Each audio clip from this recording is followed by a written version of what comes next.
This tree needs to get cut down.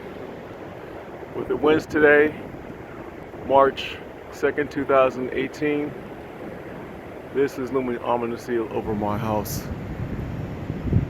That window is a bathroom right next to my 8-year-old son's bedroom.